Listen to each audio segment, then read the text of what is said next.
But when I hear Pandey get 19 seats and he run and give a speech of victory, I tell myself something wrong, so I compose this song for Kiki head people like me, because I don't understand what's really happening. For years me Crooks and Panther was busting, we live a string, when I honestly believe the message was loud and clear. But the results from the elections prove to me stick breaking black man air.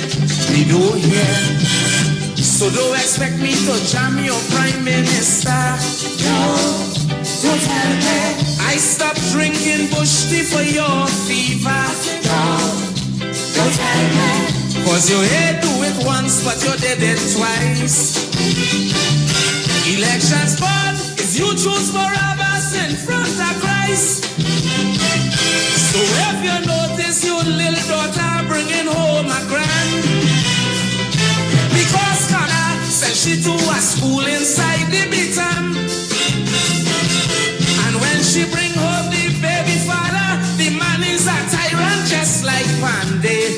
Please don't stop me in the road to complain, cause I have nothing to say. My personal comments I will reserve.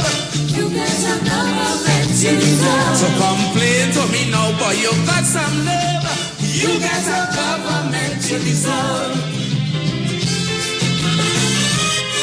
In the day, see that line that hit me.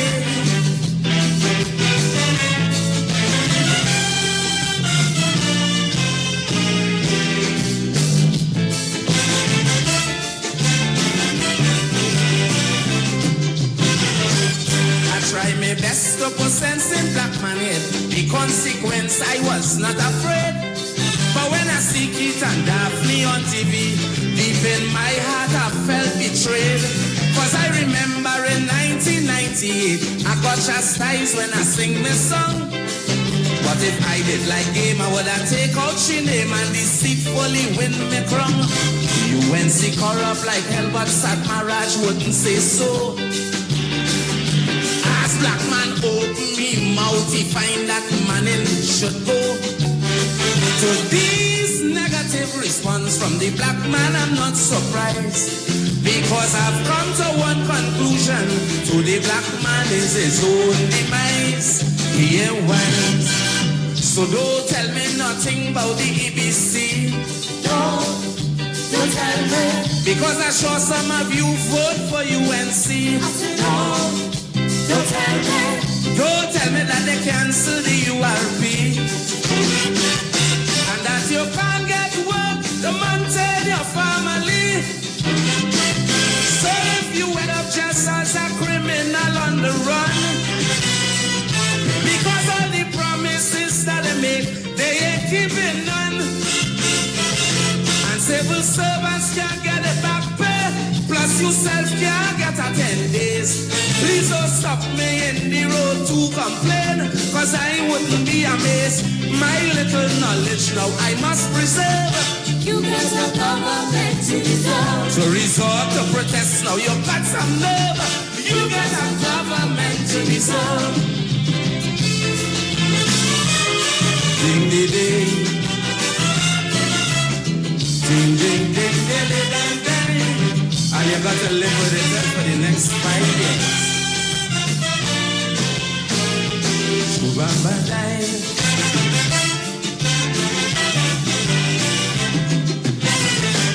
It's from the public I get my lyrics.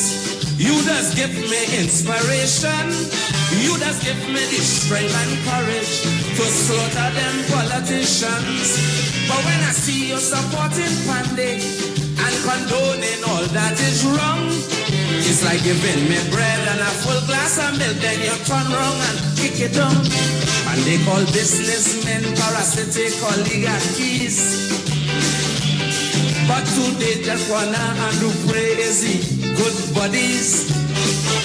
What excuse you could have to put him back in power? If you ask Errol McLeod, he'll tell you that man was gonna fuck down Cobra. Yes, sir. So So don't tell me Caroni going through hell. Don't tell me. I hear what the man can drink, he planning to sell. I said don't tell me. Don't tell me nothing about the Incogen deal. And how they never give a count for the shipload of rice they steal. But if you notice, Carlos have a brand new Beamer.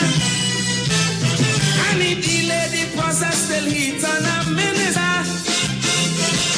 And you hear he get millions in cutbacks from the Miss Universe show as a gift. Please don't stop me and ask me to confirm, because I'm pleading the fifth.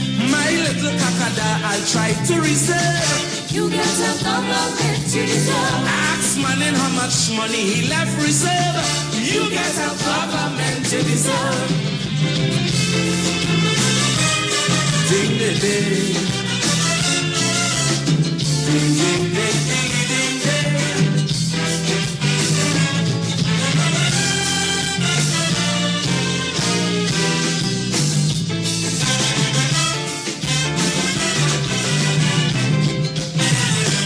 I feel sorry for loyal citizens who get caught up in the lacquer.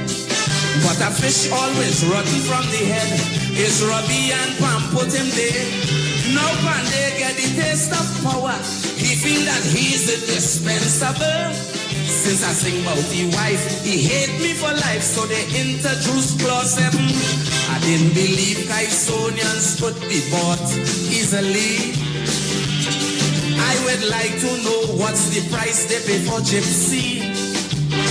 In my humble opinion, his actions was rather slack. I hope he don't say he bad lucky. If Ganga Singh drop some pipe on his back, down a track. So don't tell me about going back to school and learn. Don't tell me. When my future was never your concern. Don't tell me. Don't tell me nothing about being black conscious. When your behavior proves to me you're worse than Judas. But if the PNM end up winning the court session, and you land in jail for signing false declaration, and in the night a big strong prisoner making sure he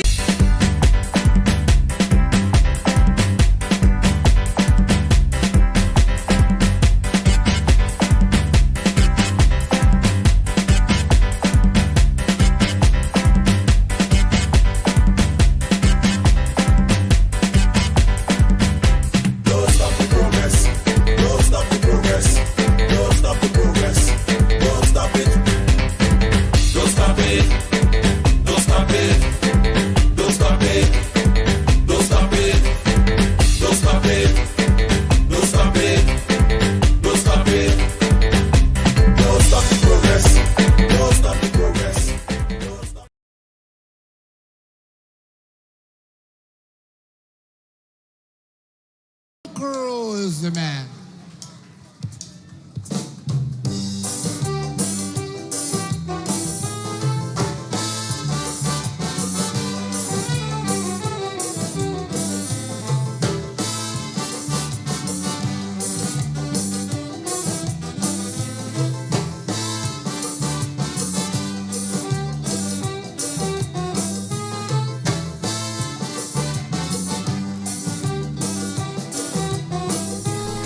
And a good night to Grenada, Carriacou, and Pidgey Martinique. Once again, it is time for Talking Points. My name's Sheldon Scott. I'll be here with you up until the 10 o'clock hour. It's now 8 minutes after the hour of 8 o'clock on the Spice Isle of Grenada. From black people's eye, but I remember when a sunrise African rise, and I begged black man, please open your eyes, while I was singing and busting me liver string. Black man. So tell a friend, tell a neighbor. Yes, Talking Points is on. Their 14 finger on the shelf. So today, black man, you must blame yourself. Cause when I sing, they never listen where Coco say. Black man's mentality gone Spectrum and PSA. Big lyrics I sing in, they wouldn't listen to me. Black man telling black man, oh black man, come out to party. I remember when I sing. Just trying to see if I could get the WhatsApp line up here. You know that computer usually gives problem, and you're doing it again, yeah? Black man, Oh, you look for that. I wonder why black man always want a kickstart. Black man only look for that. And let me say goodnight to those of you joining us via YouTube. Let me see who's on the YouTube tonight. Carl, Lishra, Errol, Phyllis, Iva, Fitzroy, Clive, Michelle, Deborah, Alan, Wilfred, Harrow, Baby Daddy, good night to you, Kathleen, Matthew Bowen, good night, Kim Creedland, Faithlyn Hallie Douglas, Miriam, good night to you, Alban, Anne-Marie, Henry, good life, see you in the chat, man, good night, April Fletcher, good night, Anne, Gloria, let me see who's there again, Beavis, good night, and Jacintha, Angie, Gavin, Stephen, Public Notice, good night to you, and Barbara, good night, Christine, Kevin, Sky, Gemma, Dave, I'm seeing you there, Adrian Watts, good night, Dominic Antoine, Sherma, Jeremiah, good night to you, Stephanie, Veronica, Natalia, good night, Eliza, Kathleen, Elsie, good night, Hermina, Wendy, Samuel, Maria, Claude, Marilyn, Portia, Devin, Jakeem, Bernadette, Hazel, Nicole, let me see, Shenron, Magdalene, London, Gordon, good night to you, Gloria, there's more than one Gloria, Robert, Lona, and let me see, Gillian Cobham, good night to you. All right, and over on the Facebook tonight, yes, it is literally littered with you all. Let me see, Leroy, Laslin, Amanda, Marcel, Leslie, Charmaine, Maudlin, Brave Boy, Teresa and Amanda and Sparkles, Mosquito Man, good night, Charmaine, Mosquito Man, Lady Man, Pumpkin alone. And Petra, Meryl, Kish, Crystal Theodore, good night, Sparkles. Let me see, Kimmy, Abigail, Richard, Yvonne, Courtney, Kish, good night to you. And Meryl, I see you there. Shemaine, and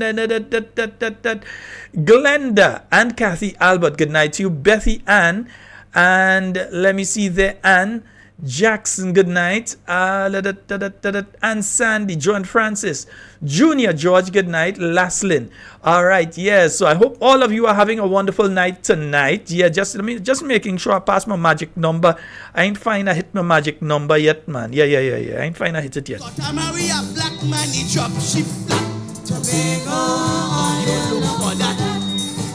And a special good night to all the listeners joining us via 94.9 We Noise Radio out there in Brooklyn. Good night to you, Wade and the family. Hope everyone is all well and okay.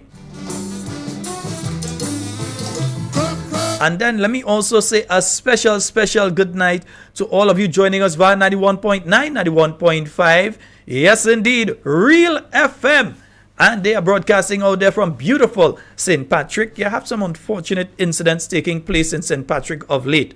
But don't worry. We'll all work together to ensure that that does not happen again and the thing don't get out of hand, Oh God, black man go beat black man again. Because black man give black man soup.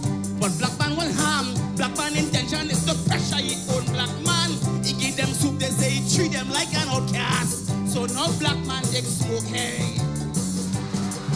You know, there's a song that Crocus sing. I wonder if I could find that one. Let me see. Joyce Phillip, good night to you. I know you're logged in. I don't even matter look to see. I know that you're there.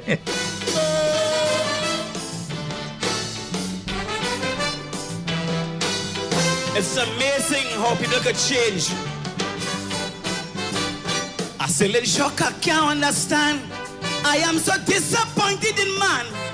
Man make me cry, tears run from my eye. And all I could ask is what's the reason why? Cause man fighting power, he fighting greed. Oh God, man making blunders for selfish need. Man gon' call your brother, but man so slack. Say man with a dagger, stabbing your back. I'm mesmerized, shocker, still in dismay. Look how they treat me in the folk fair the other day. Chalky was thunder, Chalky was tough. Chalky was power, Chalky was rough. All politicians respected this Calypsonian, who always seemed to look out for the poor man. But since Daphne Philip brainwashed the brother and make Chalky director of culture, since he get big position, he start acting strange.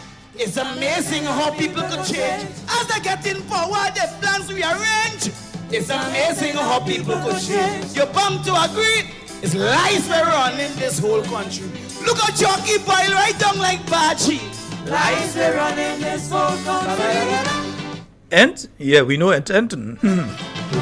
You bound to agree is lies that run in this whole country.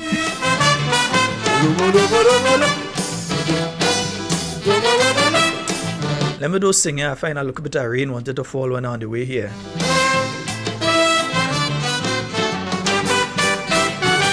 I took time off and thought about man, unassuming, hard to understand. One day man could peep up the ladder, next day man could be the prime minister. Man do the basic, callous and sly. If God was on earth, man made God cry. And let's start the conversation, because first of all, I want to speak about an issue that many people are having. And they have come to me, many have called. I met one over the weekend, and that's the issue of pensions. Now, there are many individuals who have qualified for their pension. Yeah? Even some over the past few months who have gotten to the pensionable age, have retired from the public service, and are not receiving their pensions for whatever reason.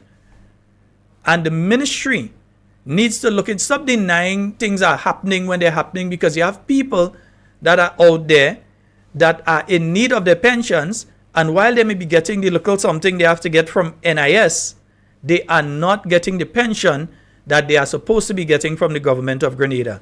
And indeed, they need to look into this. I'm hearing various stories. I'm hearing that there's a system that's in place, that some of the people who operate that system are no longer within the Ministry of Finance, who've been transferred and all sort of things, so that some of the people who are there, I'm here just telling you what I'm hearing. I'm not saying that's a fact in relation to the matter. I'm saying this is what I'm hearing when it comes to what is happening in relation to payments. And not just pensioners, there are other people who are fully within the public service of Grenada who are also not receiving their payments, or not receiving their payments at the time they are supposed to receive it.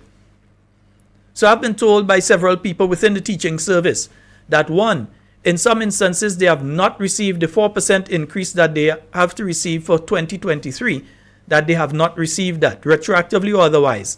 They have not received that increase. It has not been reflected in their salary. In some other instances, you have teachers who are receiving their salaries late. So they're not receiving on the fortnight. They are still receiving it at the end of a month.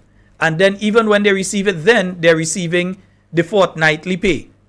So in other words, they're missing a half of the salary. So that has been happening with some teachers. Yeah? So you have all of these issues taking place. And again, as usual, the Ministry of Finance is going to deny that this is taking place. But I have spoken to numerous individuals who are having these issues, from teachers. They've met me, they've told me these are the issues that they're going through. And from what I'm hearing, there are also people within the Ministry of Health, who are under the Ministry of Health, who are also going through similar issues. So please, fix the issue. Yeah? We tend to have a problem with this government. Every time you bring forward an issue, they deny it. That is not so, that ain't happening, this ain't happening, that sort of thing. No, fix the issue. Yeah? There is an issue. And don't say that these individuals, in this context, the pensioners who have to receive their money, have not done what they ought to do. Those who had to bring in their life certificate, because that's those who were receiving their pension last year, and so of course you have to bring in your life certificate and all that. They did that. Those who've retired out of the service have put in their documentation and so, and ought to be receiving, because you can't tell me that you don't know the people are retired, because they would receive notification that they are going to retire. There would be a process, so you know their age, you know when they're retiring, you know all of that. So after that, they've brought in the documentation as required and still not receiving their pension. It is unfair, and it should not be done. These individuals ought to receive their pension. They like to boast about pension. But pay the people their pension, please. They need it. Yeah? It is an untenable situation to continue not paying them. and to give the impression that people just out there saying things and this not true and that not true. No, it is a fact that there are pensioners not receiving their pensions and or not receiving it on time. Please fix the problem. Stop trying to just blame people and say this and that. Fix the problem. All right? Nice. Yeah, because it's amazing how people just change. Yeah. Guess what he gets done? But Ramesh big like Tarzan, now swinging on vine, telling you execution in record time. Baka say he promised him the deed for the land. Soon as Baka help him win election. But after election, Ramesh start moving strange. It's amazing how people can change. As they get in power, they plan to rearrange. It's amazing how people can change. You have to agree. Lies were running the whole. Baka come with the tape. Ramesh Paul, not me. Yeah, you could just change some of the names and that song would be perfect for Grenada right now, yeah?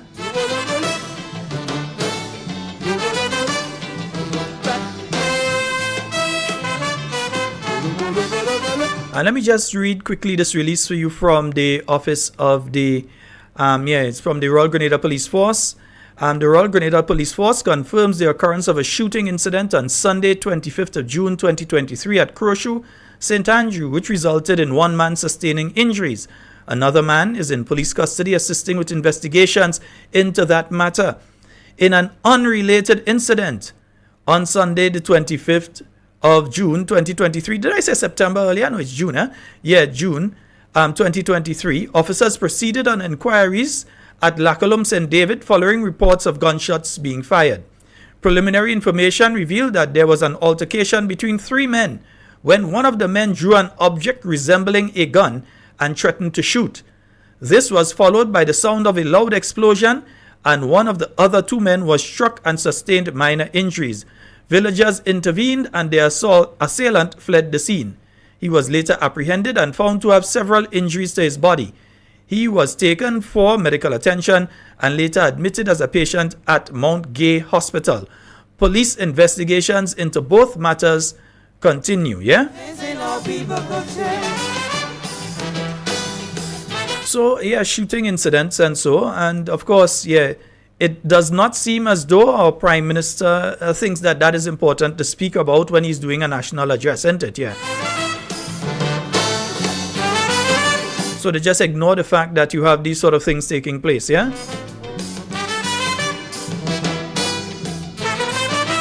And folks, remember, just for your information, I'm going to say remember, but some of you may not know, the New National Party will be having a press conference tomorrow. That's at 10 a.m. We will be broadcasting via the various networks. Yes, of course, Talking Points will be broadcasting it. And you will be having it via the New National Party Facebook page, YouTube pages, and so on. So you can look for us on YouTube and on Facebook from 10 a.m. tomorrow. And appearing will be the Mr. Oliver Joseph, Dr. Clarice Modest, Honorable Kate Lewis Peters, and Senator Nealon Franklin. Yes, the Honorable Dr. Clarice Modest Cohen will be there as well. And that's tomorrow from 10 a.m.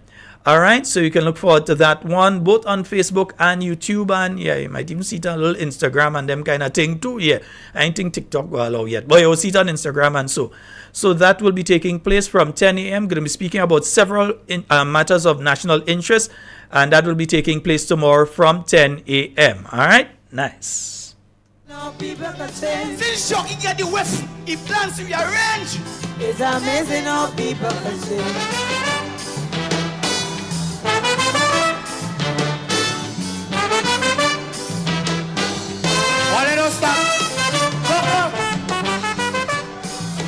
So let me say this as well. I see people saying a lot of things about one of the incidents last week. I still haven't seen anything from the Royal Grenada Police Force in relation to that particular issue. So I await the release from the Royal Grenada Police Force in relation to last week's Sunday's issue.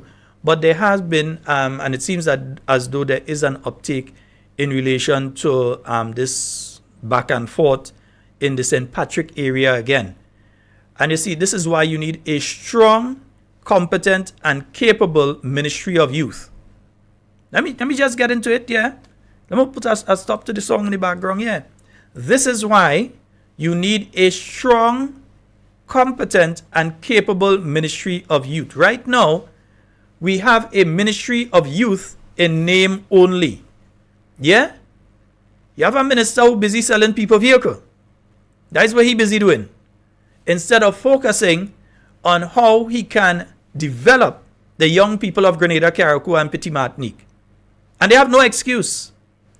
Again, I'll use 1 year against the NDC's 1 year. I'll match it up against 6 months of the New National Party anytime. And the New National Party trounces the NDC when it comes to the issue of youth development and everything else, but youth development.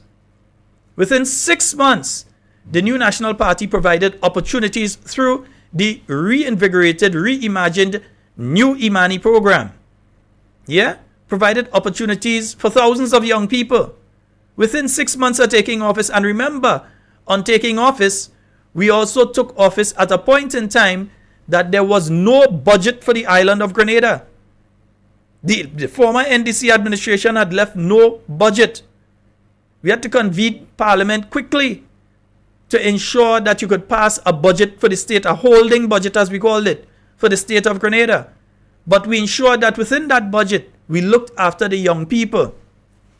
And you had a Minister of Youth previously in the person of the Honorable Emlyn Pear, who made sure that when you're hearing issues like what is taking place in St. Patrick and so on, that she got her crew and she went out there, and you would have the youth officers and the assistant youth officers out on the ground in an area like that right now, interacting with the young people and getting them together to talk first of all, to find out what the real issue is, to come to a solution on the issue, but not to end there, but also to direct these young people into some sort of positive activity.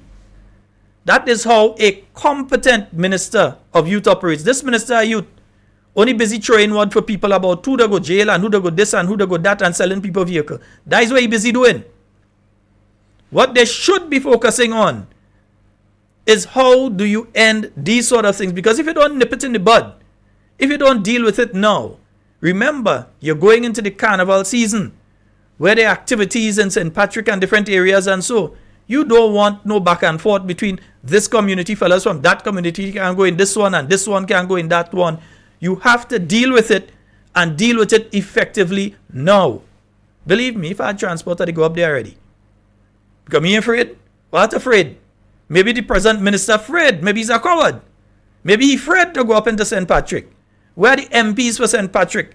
Have they become involved in this to go and speak to the young people in the community there? Have they gone there with a plan to say to the young people, okay, this is what we have put together for you, in the way that the NNP was able to go there and say, look, we have the FLY program, we could involve you in the FLY program, we could involve you in Imani, we could involve you in the small business, we could involve you in different things. Has this government, the MP for that area, in fact the two MPs for St. Patrick, either one, Tweedledee or Tweedledum, have either of them been able to go there and speak to the young people within the community and try to get them onto the right path? Try to get them involved in some sort of positive activity. Yeah? Look, one young person, well, not one, because it's really two young people that lose their life there. Just this week, because you have one that's going to his grave, God bless his soul, and you have another who is in jail now for killing him. And just a few weeks ago, you had another incident in another part of St. Patrick. Yeah?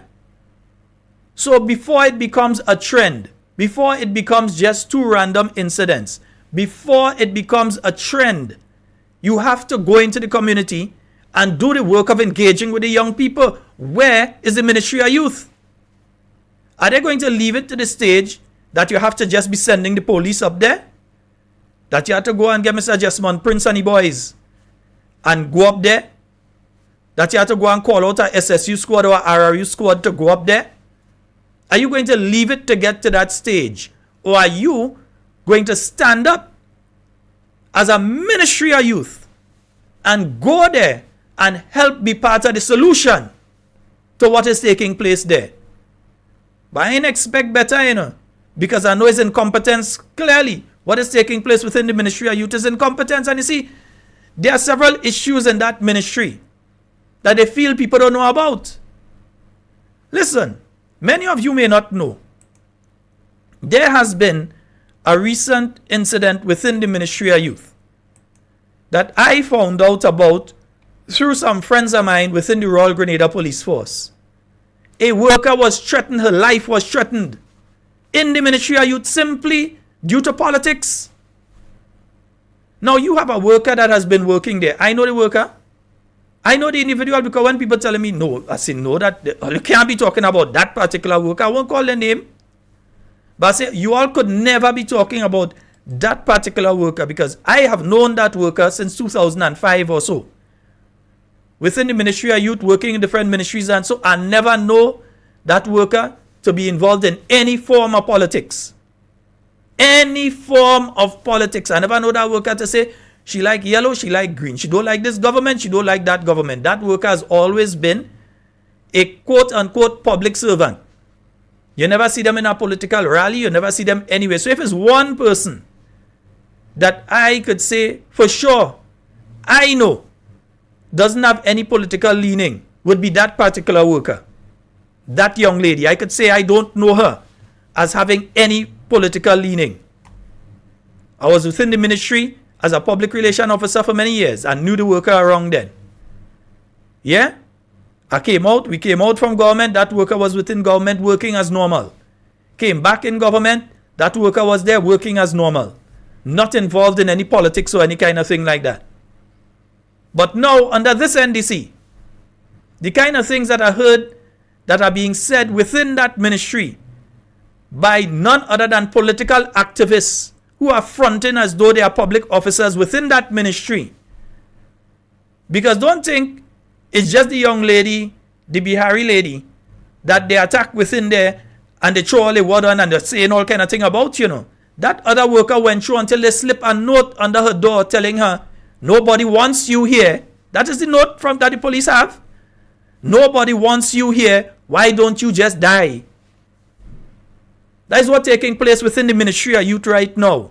For them to be out there trying to develop the sportsmen and sportswomen of this country, the young ones, so that when the Olympic Games come around again, that we can't say just Kirani or Kurt and so on, that up there looking for medals, that we have some other young ones that we're looking at them, whether it's in the hurdles or something. Instead of they focus on developing that. Instead of they focus on going into communities like Rose Hill and Rivasali and so on, and engaging the young people and interacting with them and coming up with a comprehensive strategy of how you are going to, one, tame the tenseness that is taking place between communities, two, engage these young people and redirect them into positive activities, and three, sustain those positive activities so the young people don't feel you come and you meet them, you pick them up, you tell them nice things, and then you just go on and you leave them. But no, all you're focusing on slipping note under people's door to tell them they should dead. That is what you all busy doing within the Ministry of Youth right now. No, I'm calling you all out. Seriously. Because you cannot have this kind of nonsense taking place within our country.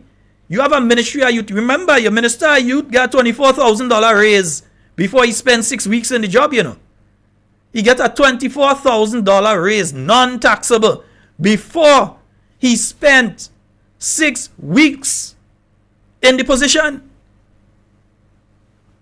He has 2 advisors. I don't care what you tell me about, only one advisor he have. The other one is being paid by the National Lottery Authority. What, you think we don't know what's going on in this place? Really and truly? That is the nonsensical excuse you're going to try to put forward for your incompetence? That is the excuse? And then we find this and we find that. The police and the FIU there, if you find something wrong, go to them. Don't come and try to come and, we found this and we found that and this and that and all kind of thing, and there are people in the 60s. Explain. Because you see, this government tends to make a lot of stories up. So it is doctor under. Here's one that the Prime Minister came with within the last week or so. There are doctors under the SEED program. So Mr. Prime Minister, what I need to explain is one, because I ain't stupid, and I know the people that listen to this program, they ain't stupid at all. That's the reason they listen to this program. So what you need to tell us is one, are you speaking of a practicing doctor? Are you speaking of a person who is not retired and so on, is indigent? Because even though they may have a doctorate, it does not mean that they are a practicing doctor in whichever field it is. Remember, doctors are not just medicine. Yeah, so it's not just that you're a medical doctor or you're a veterinarian. You can also be a doctor in another field. Yeah? So is it that the person is a practicing doctor earning a substantial living, or is it a person who has a doctorate, and just because they have a doctorate, you think that they should not be under the SEED program? Because you see, they make statements, but they don't explain. They just leave it open-ended, so everybody running, oh God, doctors under the SEED program. And if you want a proper answer to it, Delma Thomas sit down next to him. That is a good body right now. She was in charge of the SEED program. So if you want answers in relation to it, you have the best resource person to give you all the information in relation to all the allegations that you're making about the SEED program. They're right in your camp right now. They up inside there. Yeah? So ask them. Yeah, don't come out here and just make the statements and all that kind of thing. And if they had any shame, they would have realized that you basically calling them a crook. That's what you're calling them. Because you're saying that all these things was taking place under a ministry that they are in charge of. That is what you're basically accusing them of. Because they was in charge of it. So when you say things like, oh, there's a doctor under the program. We don't know if it's somebody that in their 70s or so, they have a doctorate, but they haven't been practicing for over a decade or so, and the person may be indigent. So therefore, the person has been under the program. We don't know. Explain to us. Tell us if that person is a practicing doctor, a young practicing doctor earning tens of thousands of dollars a year. Tell us. But I wouldn't go into that detail because, you see, the more saucy story, the story that people go grab and run, is that, yes, it's a doctor under the program. Yeah? That's the kind of thing. That's the kind of strategies that they're using to try and bamboozle people within this country. So when a minister come and say, well, no, tell people, in fact, my good friends in the parliament right now, the 5 members, one of you need to pose that question because I would like to find out. So either one of you in the lower house, one of the 5 of you, or one of the 3 of you in the upper house need to pose that question. Yeah? In relation to Mr. Ian Django. Yeah, the same one who was co-signatory when the vehicle sell. Yeah.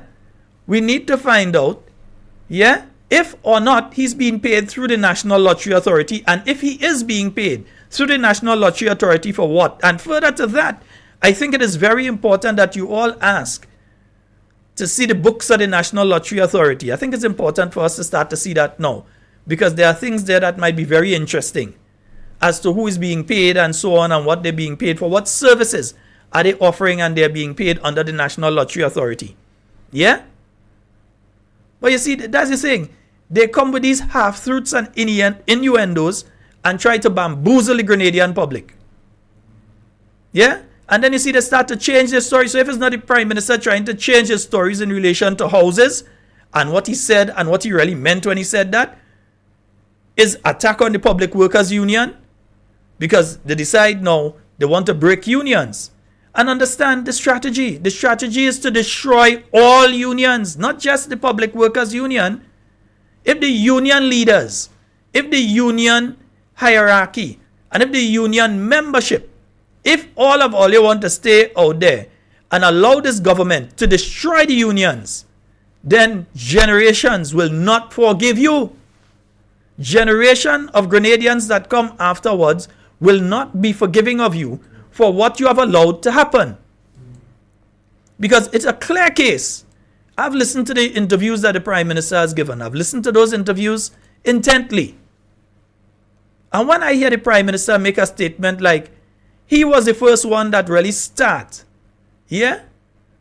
He was the one that really start the conversation in relation to regularization of workers and that kind of thing. I say, No. I say that can't be true. Because like her or not, love her or not, agree with her or not. I heard this from Daisy Hazard nearly 10 years ago and continuing up until today. Daisy tune in change. Like she records stick. Because she has been preaching regularization as the head of the Public Workers Union. Yeah, for nearly 10 years now. She has been preaching, well, she wasn't head of the Public Workers Union for 10 years, but during her period as leader of the Public Workers Union and being involved, she has been a consistent and constant voice out there calling for the regularization of workers. Workers who are on contract need to be removed off contract and regularized. In other words, brought into the full public service and under the ambit of the Public Service Commission. She has been a voice for that. All that time, when she was a voice for that, and Brian Grimes was then the PRO of the Public Workers Union, and he as well, speaking on behalf of the nurses. Remember him going and stand up there with the nurses and saying they need to take them off contract and so. Remember him in front of the complex saying the same thing. Not as president of the union, while Daisy was president and he was the public relation officer, and then the thing flipped. And you had him as president, Daisy as public relation officer, and the story remains the same, regularization of workers. Now the Prime Minister comes and say, well, that wasn't a topic for discussion until he came in. The Prime Minister comes in and tries to give the impression that he was the one that started the discussion in relation to pensions. Mr. Prime Minister, you might fool yourself, but you ain't fooling intelligent people in this country, Because all you had to come in and do was actually make the payment that the NNP was going to make anyway. Because the NNP has already made payments before leaving office. Back in 2017, over $7 million paid in pensions to certain categories of workers that qualified after that case. And then you had the payments that had to be made to this category of workers who has received it. The only difference between the NNP and the NDC with the payment that was made is that the New National Party would have paid it in a staggered payment instead of paying all one time and then you do have medication in the hospital. Yeah? Because we're going to talk about that in a while too. Instead of you go and you make one payment to all of them, you could have said to the pensioners, hey, here is what. You're getting your money. You're definitely getting your money. But here it is. We're giving you X amount in November of 2022, sorry. We're giving you X amount by April of 2023. And by July or August or September of 2023, we're going to give you a third payment. And that would be the final thing. In the interim, after they've received the first payment, remember these people are on the pensionable payroll. So your payroll has increased and they're receiving their pensions on a monthly basis. That would have been the approach of the New National Party, which would give breathing room so that things like your medication could be paid for. Things like other categories of workers who are not receiving their payments, they would have been paid as well.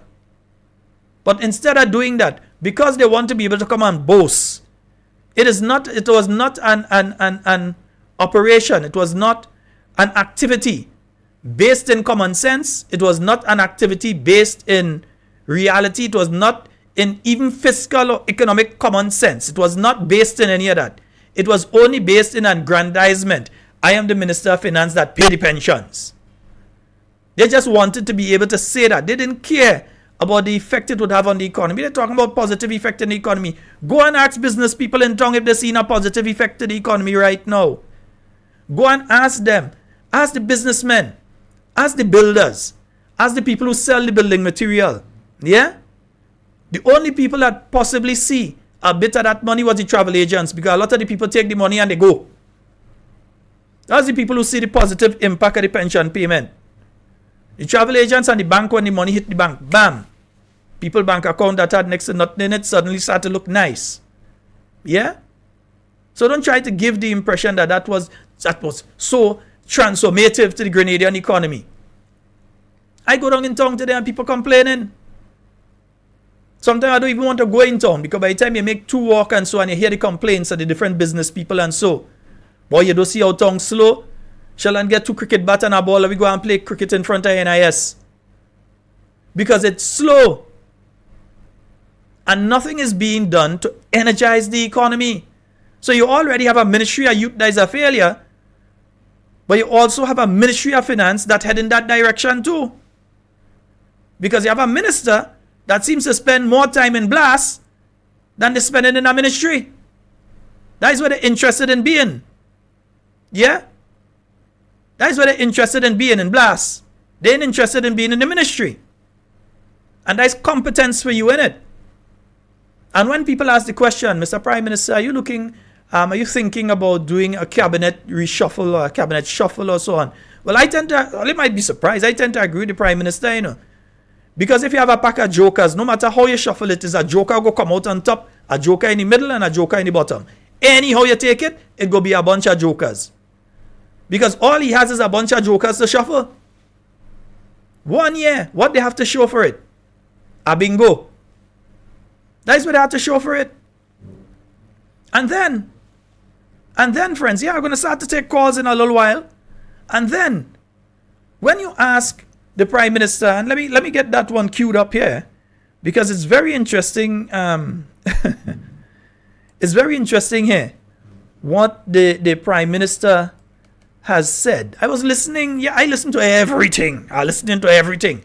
I know some people that say, Sheldon, I can't listen because I can't stand to hear the lies. No, I'm listening. I want to hear because I want to hear to come and tell you that they're lying. Because if I don't come and tell you, and if Prince don't come and tell you, and if Mosquito don't come and tell you, and Carl and Andre and KB, if we don't come out and tell you, and you see Auntie Jenny, if we don't come out and tell you, you may tend to take the lies as reality. Because there are a lot of people, especially some of you that are not here in Grenada, that buying a lot of nonsense online about what is really taking place in this country. We can't blind our eyes to it and deafen our ears. We can't decide that we are just going to will our way out of the situation that we are in right now.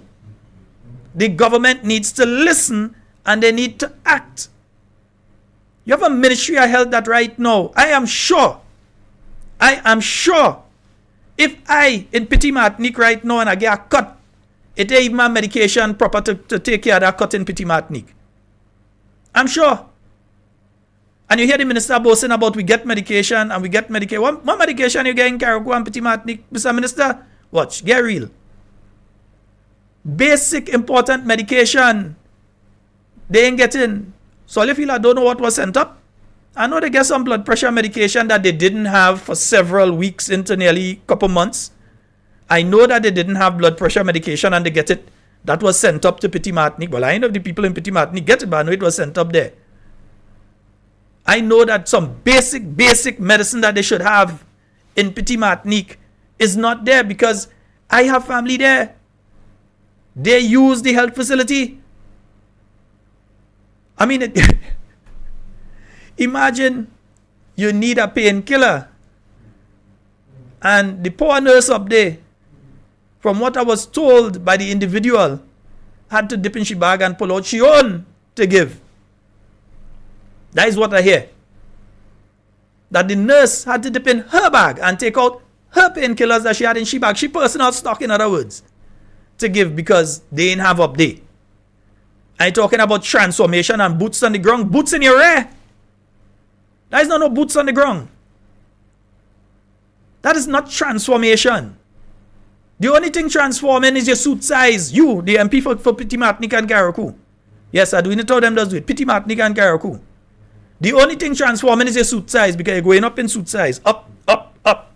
Yeah. That's the only thing that transforming up there. Yes, we've seen a lot of infrastructural projects. Thank you so very much for continuing the projects that were started by Mrs. Kindra, Matthew, and Stewart. Thank you so very much for continuing them. As we say, government is a continuity. But I would have liked you to continue leaving the people who got the houses in the houses. And if all you feel that I ain't watching what going on with the houses, I know all you're planning and I know all you're trying. So I'm watching what going on with the houses very clearly. We'll talk about that one the next day. But I'm watching clearly what's going on with the houses. But back to the Prime Minister and the CBI.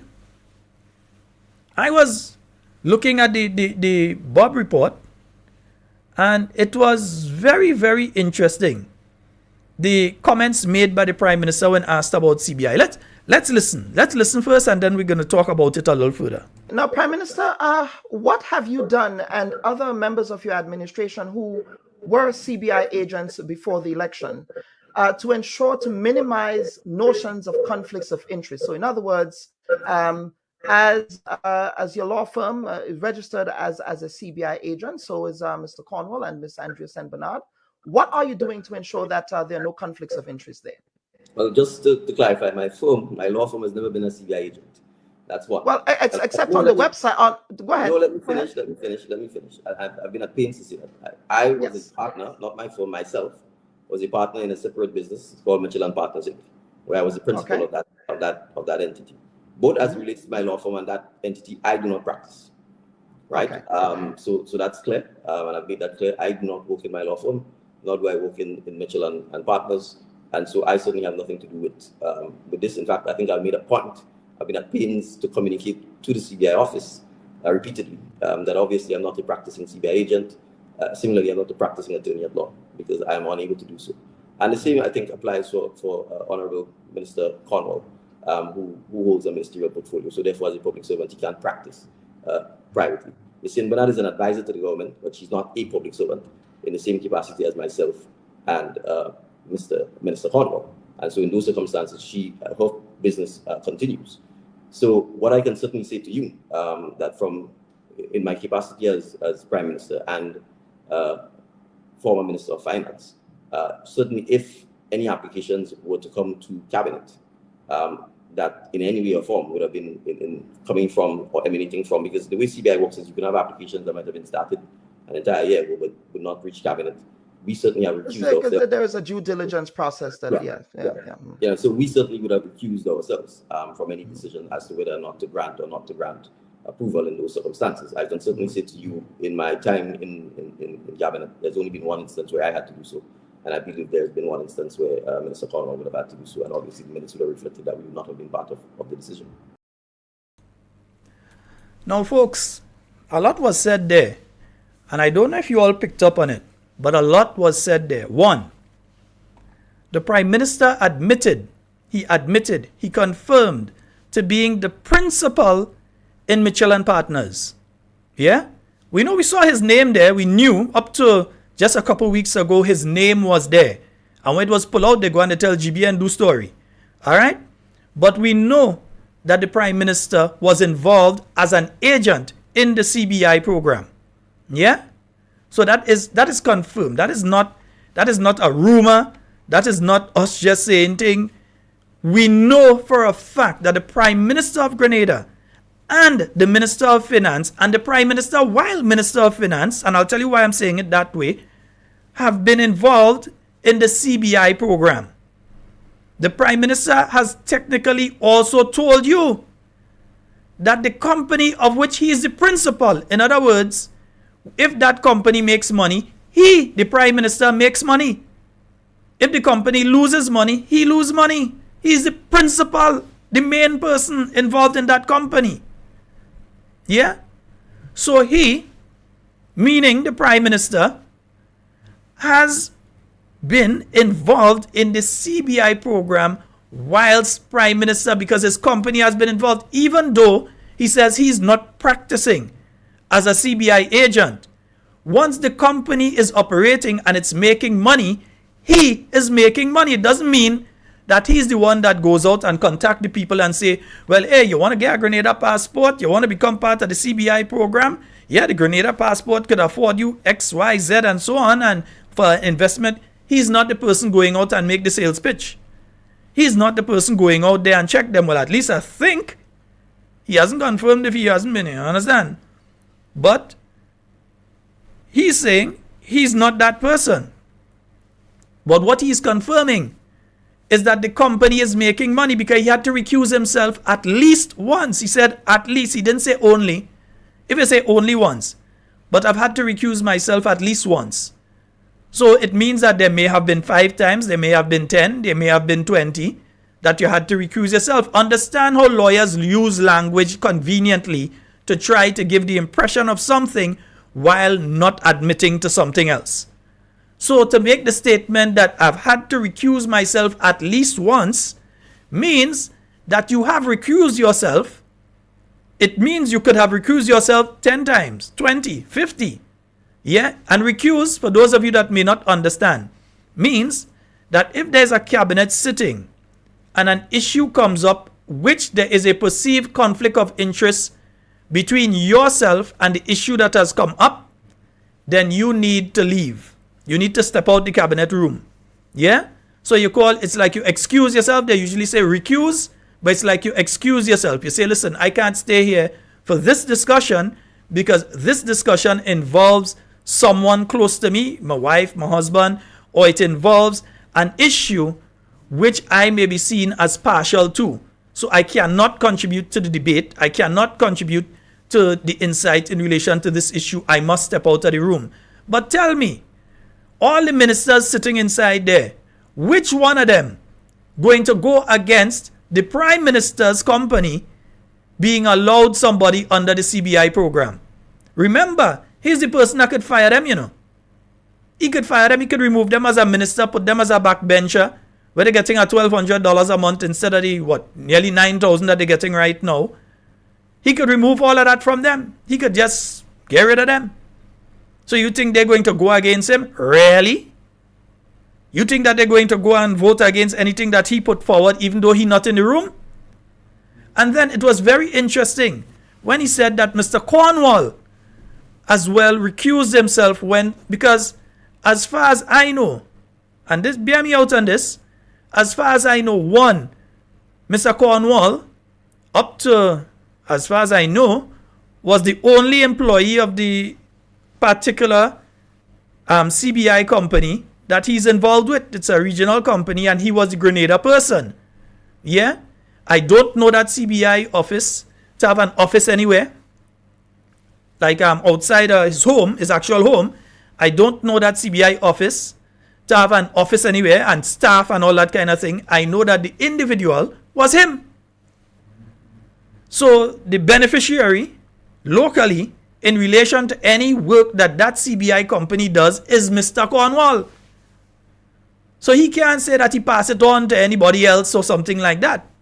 So if he recused himself, he is the beneficiary of whatever was passed once it was passed. And I have to listen over to hear if he say Mr. Cornwall at least once as well.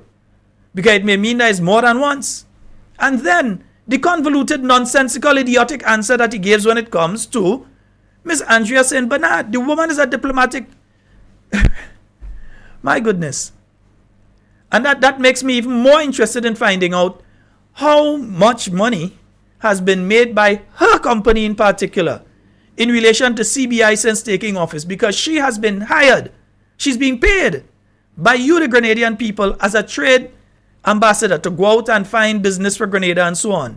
But at the same time, according to the Prime Minister, and I don't think the Integrity in Public Life says the same thing, is allowed, and I think the Prime Minister really needs to read the Integrity in Public Life Act. Miss Andrea St. Bernard, yes, the same lady who is on the GDP board and the Grenlec board, an advisor to the Prime Minister and so on, as well as a trade envoy on behalf of the state of Grenada to go outside and bring business into Grenada and so on. And you remember, CBI is the main focus, and she has a CBI company. So you telling me Miss Andrea St. Bernard going out there and bringing business for the other CBI companies? Why is the Prime Minister so defensive in relation to her when it comes to CBI by saying that, she's a contracted worker? Mr. Prime Minister, you are on a contract too for 5 years. You mightn't make the full 5 because we have a good feeling you will get fired before the 5 up. So don't try to give the impression that she on a contract. You on a contract too. We think you're permanently employed by the people of Grenada as Prime Minister? No, you're on a 5-year contract. Constitutionally so. And Mr. Cornwall as well. All you. 5-year contract. And the people of Grenada would make a determination at the end of that 5 years if you last that long as Prime Minister. Yeah? Because elections could be called at any point in time. So don't try to give the impression that she is different from you. All you on contract. So in the same way that she ought not, you ought not to be directly involved. In fact, according to the Integrity in Public Life Act, read it for yourself as a lawyer, you'll understand it just as good as me. The Integrity in Public Life Act is very clear that if you, as a parliamentarian, have involvement in a business that's doing business with the government of Grenada, that you ought to create a blind trust and place the shares that you own of that company into that blind trust that you can access at the end of your term in office. Mr. Prime Minister, have you done that? That should be the question. If I was Dr. Bob, I don't know if Dr. Bob read the Integrity in Public Life Act, but if he read the Integrity in Public Life Act, he would know that that is what is supposed to happen in instances like yours. You are supposed to, yes, you're supposed to, I'm going to open the phone lines now. You are supposed to place your shares in Mitchell and Partners in a blind trust. And you are to have no dealings with Mitchell and Partners until you come out from being a parliamentarian. Because once Mitchell and Partners is doing business with the government of Grenada through the CBI, it's a conflict of interest. So don't just say you're not active. So you're not active. So you're not the person going out there. But you could have other people doing that. And still, you are the one that have to put the final signature down to give the people the citizenship so that they can get their passport. And for an extended period of time, you were also the Minister of Finance. So the companies that are operating as CBI companies here in Grenada, if they were looking for some sort of concession, they had to come to you. The same person that owned a CBI agency, they had to come to you for that concession. So when they were getting their people, they could decide that we passing it through Mitchells and Partners. That could have been decided so that they could get a concession for 20, 30 or 40 years. They could get a concession for 10 years. They could get concessions on different things that they're bringing in of 100%, 50 or 75%. Yeah? And they could, and we're saying what the possibilities are here.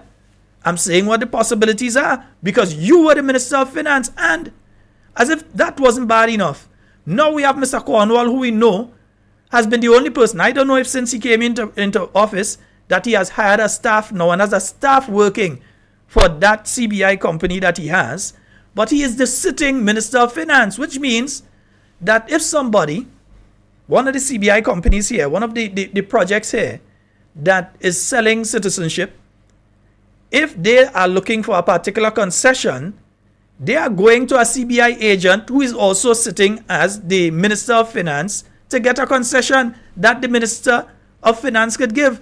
Does that song okay to you all? Is that okay and all right to you all? Does that song legal to you all? Does that song decent to you all? You have some of them that will say that is okay, you know. You have some of them that will say that is okay, but that is okay. Yeah. 440-7377. That's 440-7377. And for those of you outside of Grenada, 347-329-3101.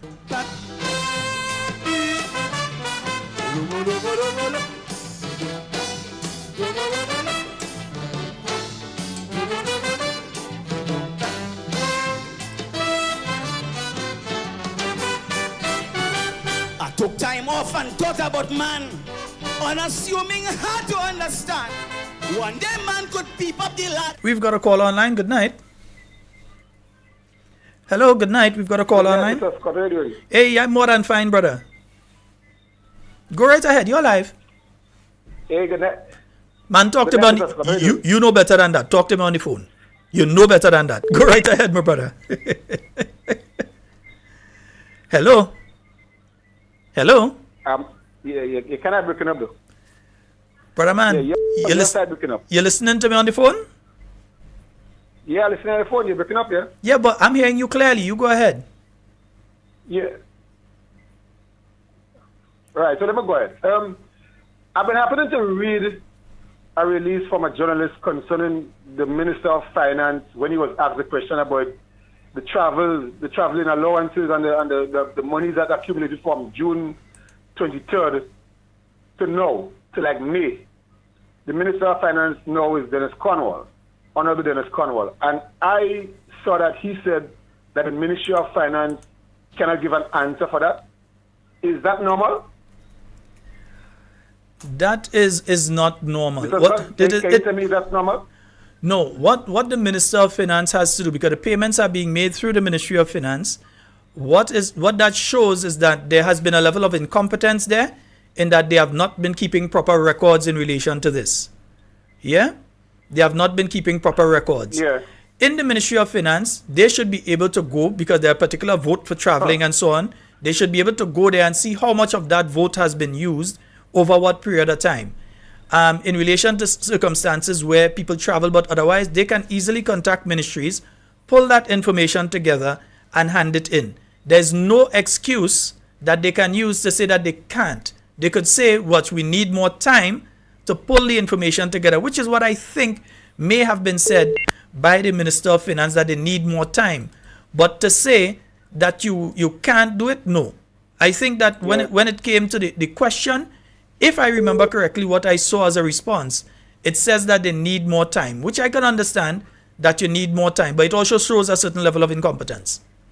Yeah, right. So you see, and the NECI, the supporters of the NECI will listen to that and say, well, them men working, lead them, let them do what they're doing.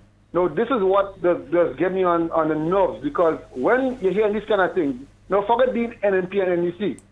You in the parliament, you doing the government and the people's business. That answer is mediocre and dumb to me, in my opinion, to the best, because, come on, brother, you are the Minister of Finance. I don't care who was it before. You're supposed to be the person answering those questions, you and the Permanent Secretary.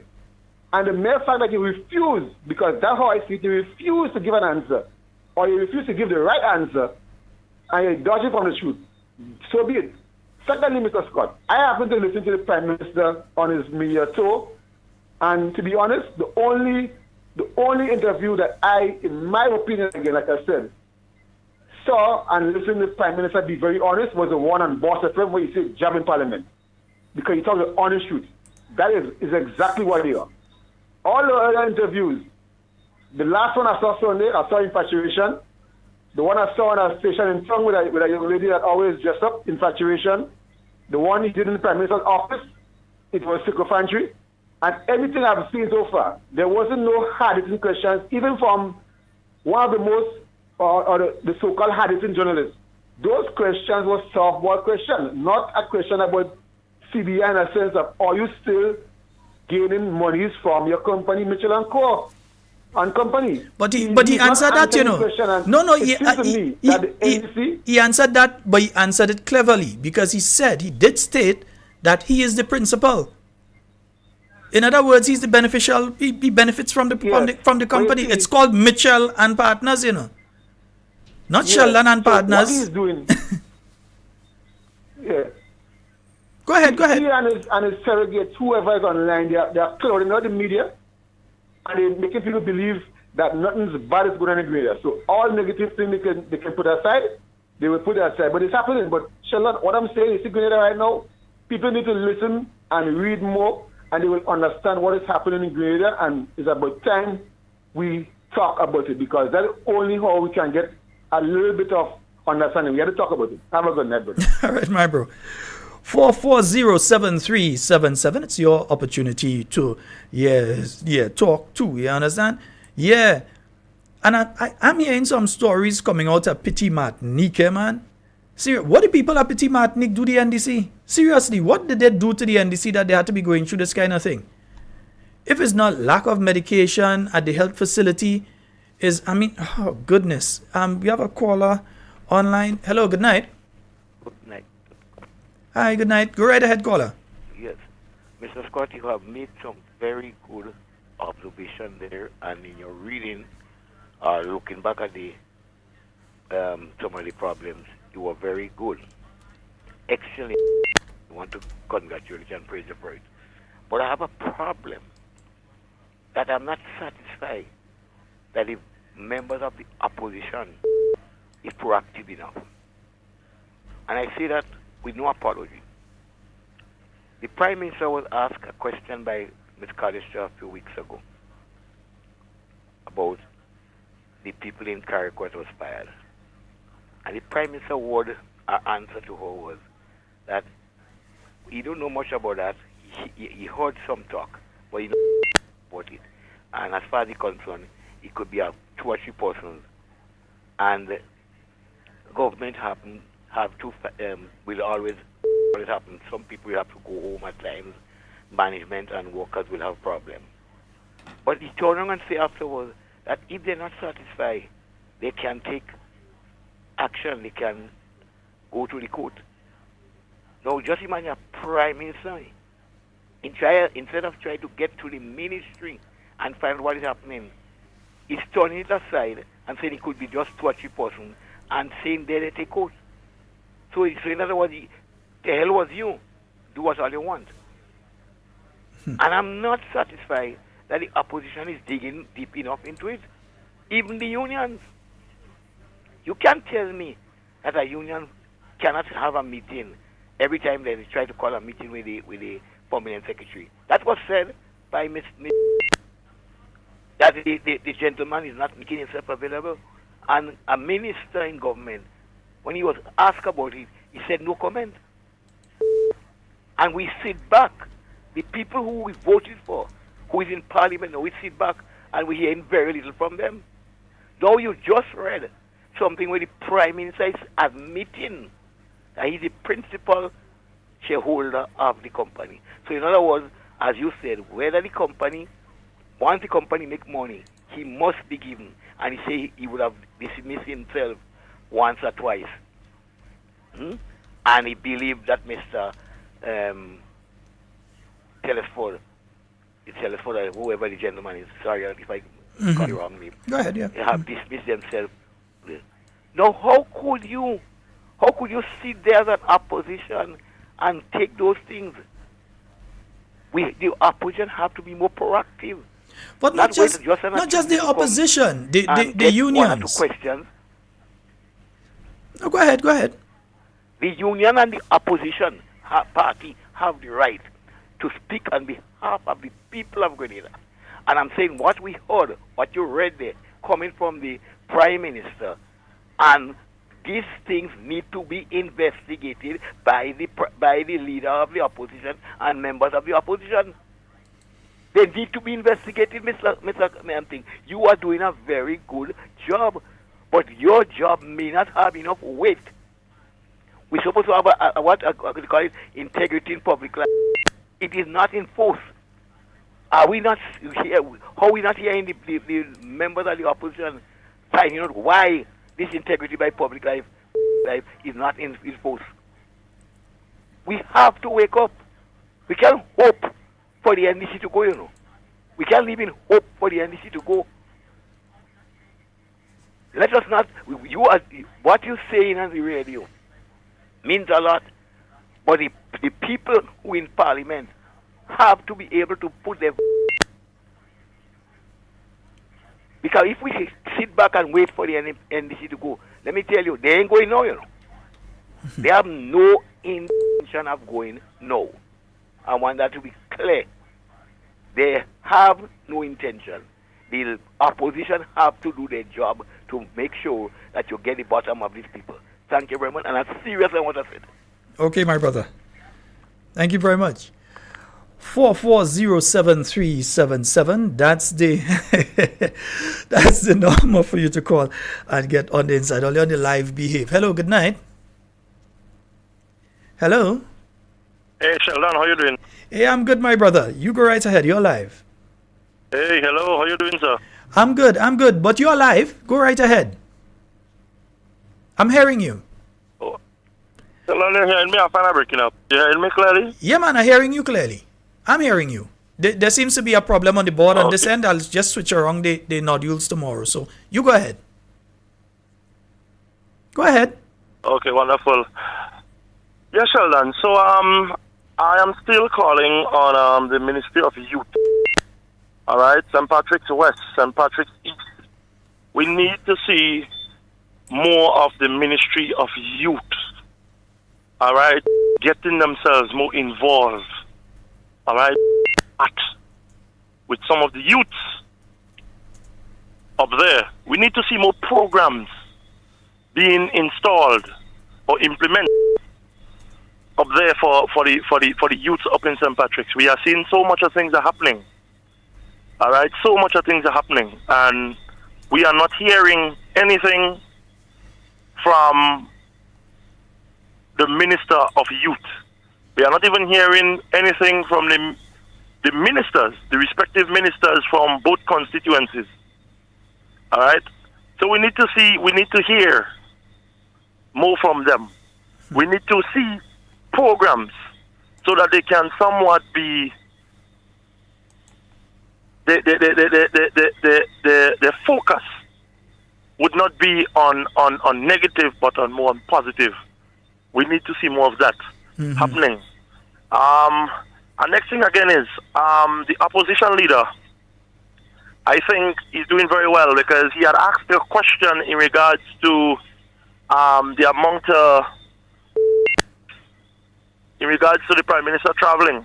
And you would not believe it, more than how much? 509 million, no, 509,000 plus dollars spent from a 6 months period. That is just for traveling alone. It calls for concern. And when you have this minister now, which is the now finance minister, cannot provide answers to the opposition leader because he asked the question and he cannot get answers for that. That spells trouble for our little country. You understand? That spells serious trouble for our little country. You know, so I mean, it's so much happening, but at the same time, again, too, we are not getting answers. We are not getting answers. They are not providing answers for us. In my view, it's like they don't believe they have to. Everybody. No, I'm saying in my view, it's like they don't believe that they have to. I'm not hearing you. You're breaking up a bit. Oh boy, I'll have to fix that phone line. You know, yeah. So go ahead, though. Go ahead. Yeah. Go ahead. Yeah, but you know, but you know, so much of answer, so much of questions, but you are not getting answers from these people. All right, you are not getting answers from these people, and we need to be mindful. We need to be mindful of what these people are doing and what they are capable of.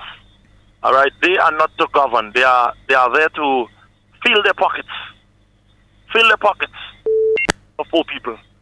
All right, I don't want to stay too long because I could go on all till tomorrow morning. So you have a blessed night, sir. If ever I would call back a little later. No problem. Feel free. All right, my friend. 4407377, and we have a caller on the line. Good night. Hey, good night, Sheldon. Hey, good night, bro. How are you? Hey, good, Sheldon. Yeah, man. What did chatters say? Sheldon, it's something. It's something I would like the general public to know. Just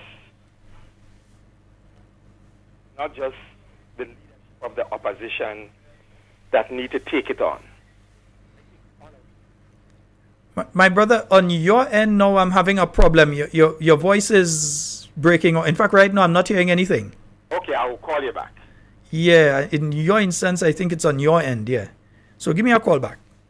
Yeah. 4407377. Yeah, give me a call back now because in your instance, I'm not hearing you this time. So I think it's on your end. Yeah, I know people, when I'm on the phone line, and I'll trace what that problem is during the morning, tomorrow morning. I'll trace where that problem is. But I was not hearing that caller. And folks, remember, you can also call us via the WhatsApp. That's 4407377. You can call us via the WhatsApp as well. Let me just make sure the lines are clear. Nice. Yeah. Listen. You know what? I will leave piece of the CBI thing for tomorrow night. There's another aspect to the CBI thing, you know. But I don't want to delve into it too deeply tonight. I'm going to leave that aspect for tomorrow. But understand what I'm telling you. For places like, for instance, the Ministry of Youth. For them to focus on how they're going out there and develop. And it starts from the head, you know. It starts from the head. I ain't blaming the workers. I'm blaming the head. We have a call online. Good night. Hey, good night, Sheldon. Still. Am I songing better now? No, it's still songing very, very broken. Okay, I believe that is your phone. You using a landline or so? And it's. A landline. Yeah, I think there may be a problem with your landline. Okay, but then. Because I'm hearing everybody else properly, but I'm not hearing you clearly. I don't know if the listeners, if it's just me on my end or the listeners are hearing you, but I'm not hearing you properly. Yeah, I'm hearing you clearly. You're hearing me clearly? Okay, well, I'll call back. Oh, no, you're okay now? No, you're clear now. Go ahead. No, I'm clear now. Yeah, go ahead. Okay. Sheldon, what I'm saying about the opposition, it's not just the leadership of the opposition, those who are elected in parliament, to take on this fight. It's this thing what's going on in the country is all are we supposed to take it on? All are we supposed to start to push it?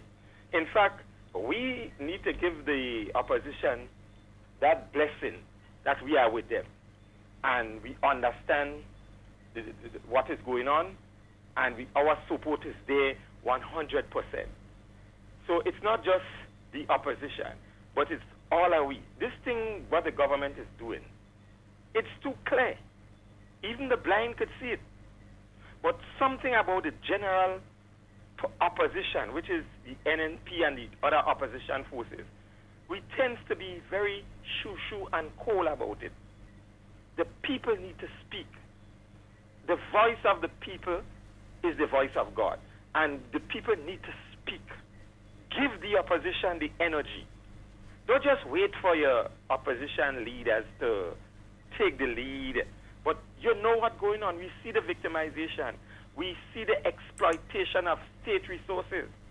When a government tell you that we are going to take the wealth of the state and hand it to a certain class of citizens, you have to be careful with that kind of government. And everything they do, you have to watch it. They are not giving the wealth to the general citizenship of the country. You know, it's a particular group that wealth is going to, and you have to look at these people. When a prime minister could stand up and tell you about listen to this, Sheldon. When your best song is if you're sorry for MAGA dog, he turn around bite you. Be careful of that song. Somebody who believes in that song. That song, and was sung when I studied the history of that song and why the guy who sang that song sing it. If you really go back and you look at the history of it, you wouldn't so like that song. You know? He was actually taunting somebody with that song. You know? We have to be careful with a leader that like a song like that. When you're sorry for MAGA, who is MAGA dog? Be careful. And we've seen how this guy hard is so hard. He don't feel the pain that the ordinary man feels. He doesn't feel the pain of the people right now who crying for a debushing walk on the side of the road. They doesn't have anything for carnival. And he don't feel that pain. He don't sorry for MAGA dog. So this fight and this push for just social justice and for a better government is with all of us. We have to go out and educate the people on what is going on, educate people and expose them, not just the leadership of the opposition, but this thing is an all-we thing. Thank you, Sheldon. All right. Thank you very much, caller. And let me try to be careful with the board because I think the problem with me and some of the callers is coming from my board. All right. Yes. And one caller mentioned something a while ago when they spoke of the firing of the Carriacou workers. Let's talk a bit about that. But first of all, I want you to hear what okay, let me take that call first and then we'll get into it. You have a call online. Good night. Hello? Hello? Hello? Yes, good night. Hi, good night. Good night. You go right ahead. You're live. Yeah. I'm expressing my deepest sympathy to Miss Rosaline, who wished her husband on Saturday evening. Okay. And then listening you a while ago, there was and listening how the Prime Minister was speaking there a while ago.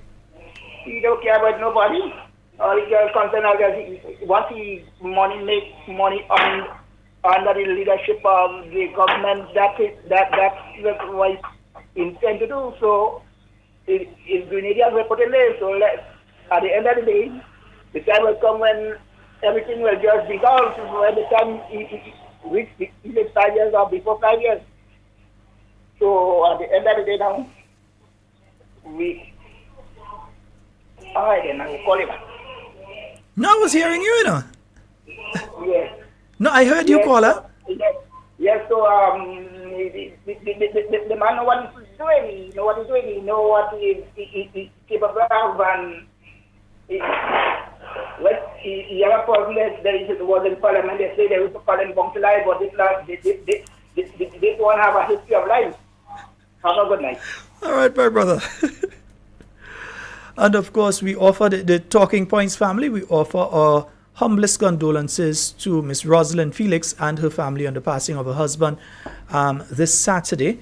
He went to the great beyond, and indeed we offer, I've directly done so before, but on the program, on behalf of the Talking Points family, we'd like to also offer our condolences, and also we'd like to keep in our prayers our good brother Nimrod Olivier. We know he has been having some challenges with some of his family members over the past few days, and we want to keep him in our prayers. Prayers does help earlier, so we want to keep him and his family in our prayers as well. 4407377. But before we go back to the phone line, let me play this one for you. Yeah, and then we're going to discuss a bit about what is being said here. We're going to discuss a bit about what is being said here. But I mean, I think we just spoke at length about the regularization framework. So yes, we did. But let us talk, Prime Minister. Let us talk about the workers who are dismissed. No, so you're saying workers who are dismissed. Kellon, unless you can give me very specifics as to who you're speaking about, I'm not in a position to answer that question, because to me, workers who are dismissed is a general proposition, right? If there are specific instances where an employee or employee's employment was terminated as a result of the change in the government, and if these employees think that their employment was not terminated fairly, the employees, whether they unionize or not, certainly have an opportunity to go through the grievance process to have that addressed. So if the Public Workers Union, for instance, can point to employees under its banner who were dismissed or terminated, and if it thinks they were terminated unfairly, then the Public Workers Union and the employees have the right to go through the process, whether it's via the Labour Commissioner, the Labour Minister, and ultimately an arbitration tribunal to have the matter grieved or addressed. You seem to think that there's an assumption in this question that every time someone's employment terminates on a change in government, that it is as a result of some fault on the part of the employer. So let's just look at this particular question. Remember, that is the Prime Minister. He was asked about the workers in Carriacou. He was asked about the situation with those workers in Carriacou, and the fact that those workers, the Public Workers Union, has come in defense of those workers. And it's not one or two workers. I have a list, I could call out a list, of at least 16 people. Yeah, let me see. How much people on this list that I have here? I can call out a list of workers. It's not just one or two workers or two or three workers. Yeah? And in fact, you know what? Angela Russell, Anne-Marie Diction, Compton, Louise Joseph, Andrea Andrew, Nicole Cox, Max and Francis, Gary Blair, Keisha Walker, Janelle Clement, Troy Augustine, Dylan Raymond, Maria Simons, Timothy Lagarde, Kizzy McFarlane, Thomas Alexis. And there are more that I don't have on this particular list that I have in front of me that have been dismissed by the Ministry of Carriacou and Petit Martinique since they came in on the 23rd. Now understand something. Again, the Prime Minister is using one of those lovely devices in critical thinking to try and throw off the questioning in relation to what he's being asked. He's being asked about the situation in Carriacou. How many workers does government have in Carriacou? Government do have 200 workers in Carriacou, Government does not have 200 workers in Carriacou. So if you send home 10 out of 100, you realize what you do there already. If you send home 20 out of 200, you realize that you send home a significant portion or percentage of the workers that are working in Carriacou. It's not 4,000 and not 3,000 and not 2,000, not even 1,000, not even 500 people working for the government of Grenada in Carriacou. So if out of 140, 150, maybe as much as 180 or something workers in total in Carriacou, and you've sent to them roughly about 20-something or so, it means you've sent home a significant number of the workforce, a significant portion of the workforce has been sent home. So don't try to make it look as nothing when you've sent home a 10% or a 15% or maybe even a 20% of the workforce in Carriacou that you have sent home. That is a significant number. That is not 0.1%, you know. You're talking at least 10% of the workforce, at least on the lower end. And most likely it's closer to 20% that you have sent home since coming into office. And then the Prime Minister is saying, well, if there's an issue, then the Public Workers Union, since last year, have been attempting to have mediation take place in relation to this issue. The permanent secretary in Carriacou is not making himself available. Take me to court and sue me if I'm lying on you, permanent secretary in Carriacou, and I know I will never see a letter from you, is not making himself available. The Public Workers Union has unsuccessfully tried. Imagine, it is not a situation, don't think it's a situation that the PS in Carriacou have to take a boat or the plane and come down to Grenada to go into the Ministry of Labour to sit and have a discussion in relation to these workers who were sent home without their benefits, without the benefit of having some sort of tribunal being able to come and express their case and say, you accuse me of this, this is my response in relation to it. They were not, that's natural law. They have not been given that opportunity. They just get a letter, go home. They have benefits. In other words, holiday pay and leave and so on. They were not paid those things. They were just sent home, bam, go home. Yeah? So the union is saying the way that you have done this, even if what you did, you may believe is right, you may believe it is correct, you have not done it in the proper manner. So the union has been attempting to get a meeting since last year in relation to this matter.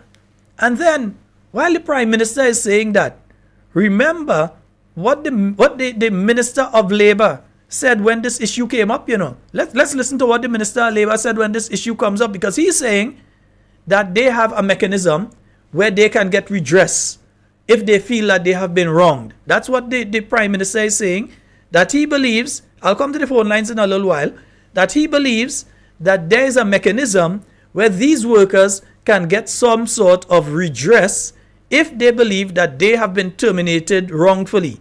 They have been attempting to do that. The permanent secretary had to join the meeting via Zoom. He ain't doing it.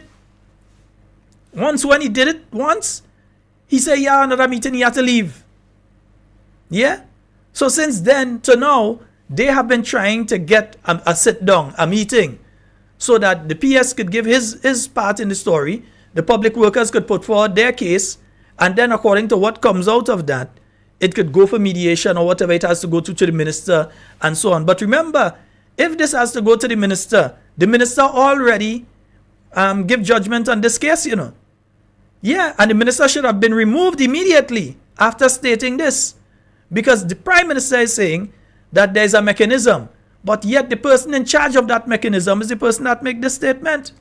And so, from my investigation of the matter, there was nothing wrong, and certainly nothing that rose to the level of victimization, and definitely no terrorist act. As I understand, it was described by one of the union officials. In fact, to speak of a person,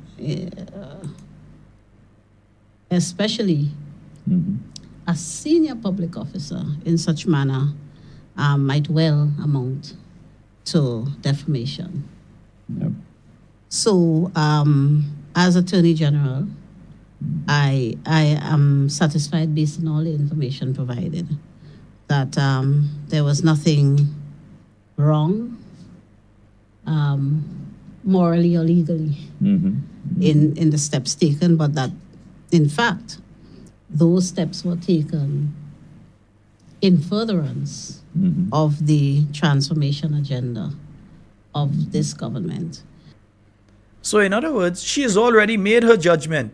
The case, remember, there has not been that meeting between the Public Workers Union and the PS in Carriacou, and so to discuss the issue on behalf of the workers. That hasn't taken place.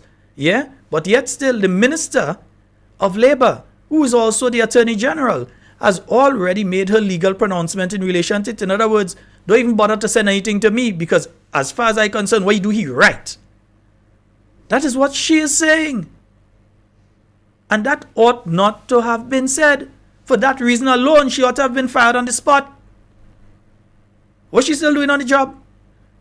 Because case even reached the hand, she already pronouncing on it. So how could any worker then feel comfortable to have that go to her?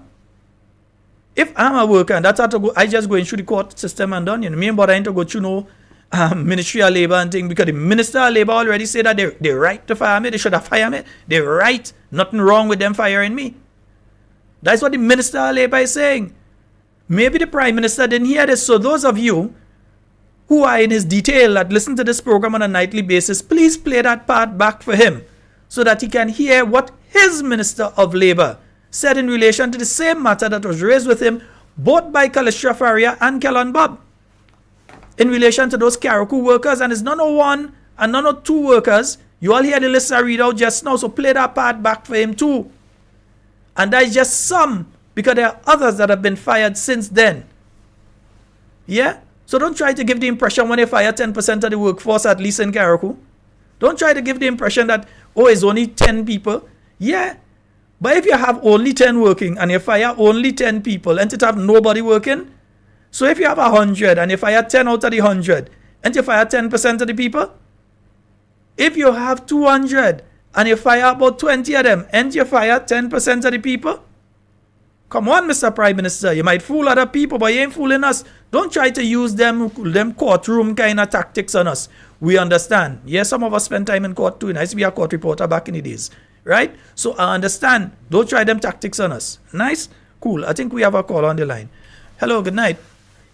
Yes, Mr. Scott. Yes, sir. I'm glad you was able to go in a little more in depth with what I said. I am very, very glad that you did that, because I think people will have a better sense of what I was saying now.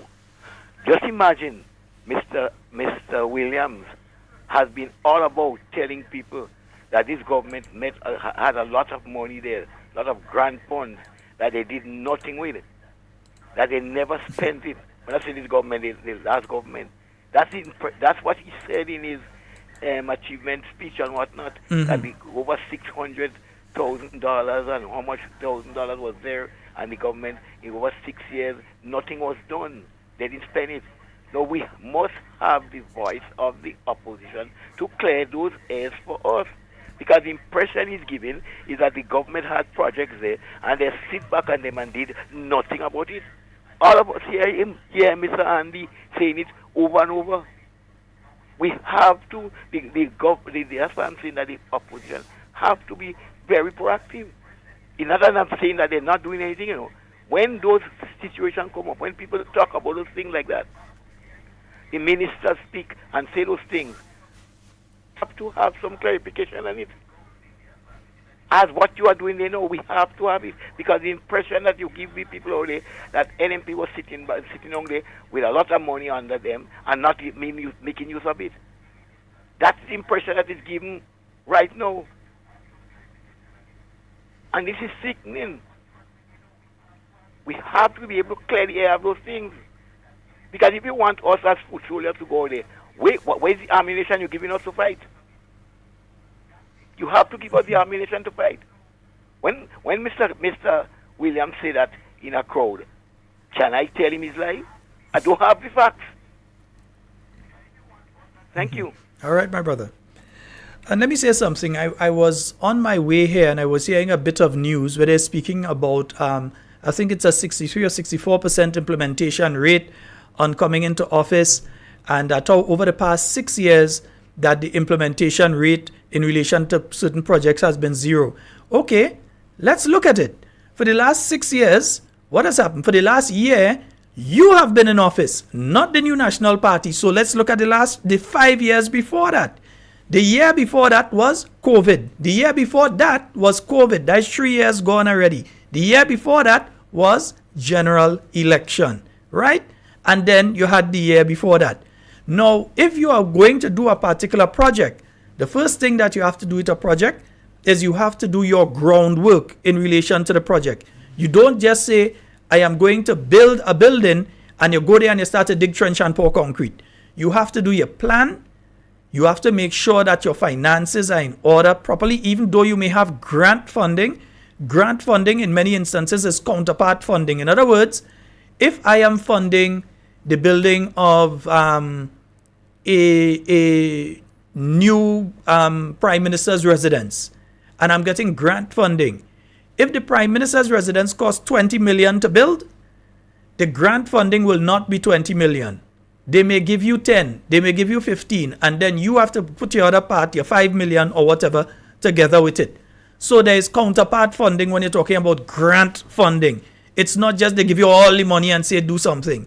So you have to put your finances, you have to put your things in order. So it's not a case that you just go and you say, we're building that, and you take the money and you start to build it. So if they're talking about 6 years, tell Mr. Andy Williams and Honorable Deacon Mitchell, tell both of them that I say they're talking nonsense. Or as we'd say in Hindi in Trinidad, gubar. Because at the end of the day, the last year, as you so celebrated over the last week or so, the last year, you have been in office. So you can't blame NNP for that implementation gap in that space of time. The previous 2 years, Grenada was battling with COVID. Construction sites for a particular period of time was shut down. They couldn't operate. Yeah? It's at a point in time, more than a certain number of people couldn't board buses. We had to stand up in line to go and buy by number, by name and all kind of thing to go and buy food at particular time. What could you have implemented during that period of time? Or maybe you all were outside of Grenada and you didn't know all of this was taking place. You might have been out of space or something. So in 2020 and 2021, you can't say that, okay, your implementation rate was low for that period of time because government just didn't do nothing. During that period of time, you could not implement projects. That was a known fact. So be honest with people when you're... being honest is kind of difficult for all you guys. But be honest when you're speaking to people. So when you're saying 6 years, knock off the 3. Well, knock off 4 because 2018 was an election year. So you know what has taken place in those years. So at least knock off 4. Yeah? And then you had the 2 years where you're getting your counterpart funding together. You're putting your plan together of exactly how you're going to execute. Don't worry, it's you're coming. You meet them things set up there that you could just execute right now. So that's why you're talking about 60 some. Say what the implementation rate prior to COVID. Say what the implementation rate in years like 2019, 2018, 2017. Let us know what the implementation rate in relation to projects in general and specific projects were during that period of time. I bet you ain't come and tell people that. You duck that question, I'm sure you will. Because you'd realize that it's even higher than your 60-something%. We have a caller online. Hello, good night. Hey, good night, Brother Sheldon. Hey, how you doing? I'm okay, man. Okay, go right ahead. You're live. Yeah, Brother Sheldon, I remember when NNP was in government. You remember the gangs and things, the gangs of violence that took place? And what with the vision of the government and Minister of Youth, they spearhead to lead by example, to curb the crime rate among the young people. What they did, they get the churches, NGOs, and the government come together and they go and they have talks with the young men. Bring them together in one place and speak to them and tell them, your brother is my brother, your sister is my sister. And by bringing them together and speaking to them and giving them and putting things in place for them to do, and they take them from this idle hand, that crime rate and that violence among the young men, young people in the village, that stopped. But Brother Sheldon, when you look at it right now, you have among the young men committing crime in the country, especially inflicting wounds upon one another. I mean, I don't ever hear the Prime Minister come and get address of what they will do to curb the crime that is taking place, that is happening among young people. None. You don't hear nothing. Like if there's okay, and Brother Sheldon, when you look at it, you say the church is more friendly to this government. So what is the problem with the government, including the Minister of Youth, can get put a group of the NGOs, the churches, and other with the opposition coming together. The opposition will be willing to work with the government to solve the crime rate that is taking place in the country. But they don't do nothing. I consider the Minister of Education and Minister of Youth as a failure. And not only him, many ministries fail. And if I have to grade all the ministers of them, of 1 to 10, I give it a 3.5. I give it a 3 because all the administrators is a failure. I'm very sure what if I so strange that you didn't start to work yet, where they take $2,000 more on the salary. When they don't put it on the salary, put it on the travel allowance. So that whole $2,000 coming into the hand. Right? They come into the hand. I'm very sure you see where again, when you have a government and they have no vision, the people perish. The people perish.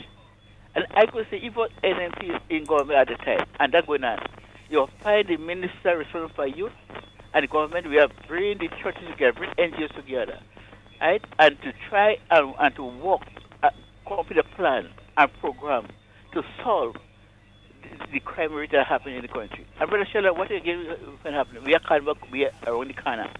And what happened when Carnival around the corner? What you find happening?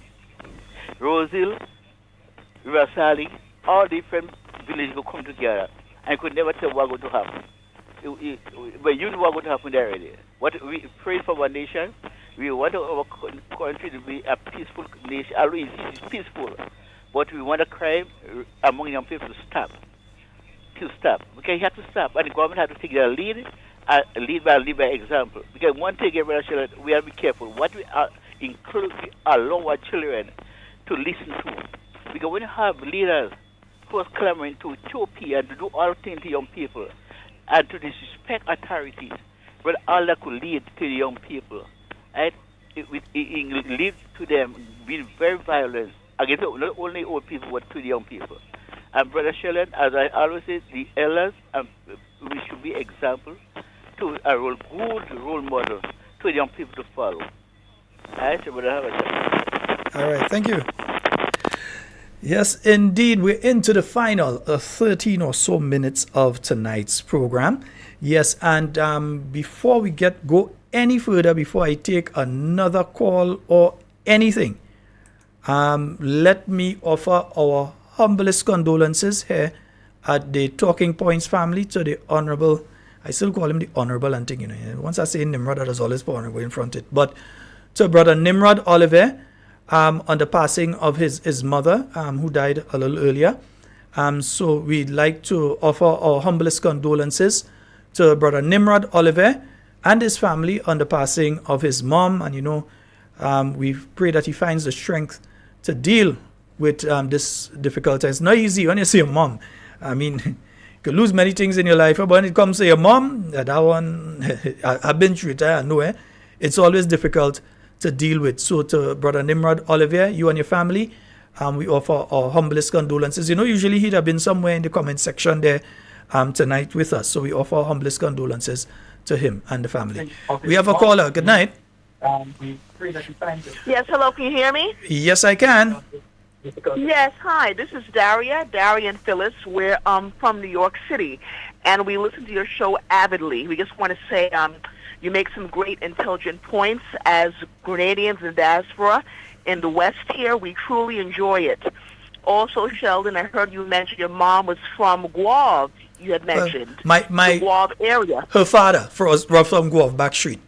Yes, because my great-grandmother, she was a Bain or Johnson, and she married a John. And to make a long story short, she was a Guavarian, a proud Guavarian from Guave Town in St. John. And then she met my grandfather because they worked in the canal. And he was from Victoria, St. Mark.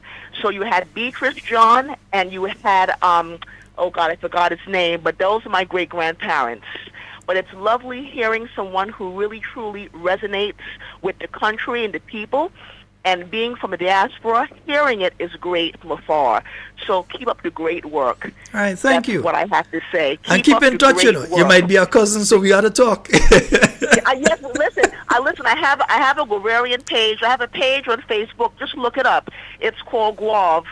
And my name is Daria Bermudez. I'll put in the chat via YouTube. Okay. And you can find me that way and we'll connect. But it's Sheldon. It's a pleasure. My mother's here, but she's resting inside. She's tired. Oh, goodness. And it's great hearing from you. And a quick little favor would ask. My mother and I are going through a difficult time. And as you know, as a Grenadian, we're praying people. My grandparents were praying people. My grandmother, Amelia Frederick, those are her parents, and my great aunt, they were praying people. They've all passed on. If you could put in a prayer for us, just for strength and fortitude. Of course, my during dear. our problem right now. Would Of be great. course. And I'm calling on all my prayer warriors to do exactly that. Yes? All of our prayer warriors to do exactly that for Daria and her family. All right. Yes, greatly appreciate it. Okay, brethren, great hearing from you. And we'll speak. And family, I should say family. I should say family. So we'll be in touch. All right, my dear. Thank you. Okay. Yes, Take care. indeed. Good night. Yes, indeed. 440-737-SAFI. So you'll find family again. 440-7377. That's the number for you to call and get on the inside. And 347-329-3101 if you're out there in the diaspora. And again, we have a lot of prayers to put on tonight and all. Yeah, I know. Watch. Like, I had to create a special prayer group too, you know. Yeah, I feel we might have. That's the idea. We're creating a prayer group. Yeah, because believe me, we need a lot of prayers. With all the candle blight and all kind of, not candle light. Call it thing proper. It's candle blight. That is what they does be going and do. Because it's nothing good coming out of what they've been doing. They're candle blight ceremony. We have a call online. Good night. Good night, Senator Scott. My brother, how art thou? Good, man. You was very, very strong tonight. All right, thank you. That remind me of the days with you and Ian. I'm telling you, man. You was very positive and strong. You know, and when people speaking the truth, that's why people could stay abroad and, you know, everybody wave up, because the way you was getting the word across, it hit us outside here, man. When you're talking the truth, you don't have to stop, stutter, and you're talking the truth. Because I noticed this day the Prime Minister a bit stammering. Like he's now the same Prime Minister, the same guy who run, you know, for the NDC. No, imagine one, trying to take credit for the issue of regularization. I mean Daisy's been speaking about that. Grimes been speaking about that for years. Yeah, you should know better than that, man. But who is his advisors? Who are advising him? He's young, and not in age, but in politics, because he never sits in the house before that. So he don't know what's going on, you know?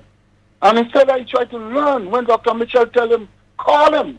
Imagine Dr. Mitchell call him and congratulate him and telling him, you know, don't spoil the Mitchell name, you know, if anything you want to know, just call me, I will assist you. And the man going forward and saying, not me call you, he called me. You understand? And look at the situation now. With the passport problem. Mr. Prime Minister, you wait until Sheldon Scott, Carl, Andrea Donald, you understand? And KB has to continue talking about this thing. And then the media come on, ask you the questions, although they don't ask you the right question. But they ask you the questions, and you're trying to say that, well, you know, well, I'm not there anymore. And talk for yourself. Why are you talking from Mr. Cornwall for? Let he come to the media and explain his situation. You know? So all his partners, you're talking for you to defend yourself, but at the same time, you're trying to defend the finance minister. Don't defend the finance minister. Let he come. Because that's the same way all you want to defend the man who sell the woman car. You understand? Because that guy should have never been in government today. That's why the youth program is failing. Because the youth going to look at him, you know, Grenadians already, and say, man, you selling man car, you think they're taking people can't sell it? What you could tell us? Mr. Prime Minister, you should know that. That means you need to rhyme with the boys. You never around the boys. So you don't understand Grenada and how things work in Grenada. Now you're walking around, you're parading, you know what I mean? According to the man, where you been? Where you was? You have to do better than that. When people are stretching out a hand to help you, you have to grasp it, take it in. You know, but instead of that, you push them away. You understand? You explain, when you had the news conference, whatever you had, you're addressing the nation, this is the things you talk about. You make a clear indication that you're not this and you're not that. Now when a journalist corner you and asking a question, you're trying to bypass it and go around it, you know, and all kind of students, I take out my cell phone. You're the Prime Minister. Nothing could done without you. What are you telling me? I'm the captain, and you think them sailors could come and overrule me? What I tell them to do, they have to do. So that's no excuse. Come on, Mr. Prime Minister, do better than that. You understand? That is what the people in the diaspora support you for. Although they should know, you can pack up, ask them how much of them could go on a plane, and they know this man never fly a plane yet, and ask them how much of them heading for Grenada. I bet you 0. But then they're talking about politics and let him do what? He doesn't know. Who is his advisor? Who writing his speech? Well, now I see Sheldon, when you read him now, he's looking at things to read now.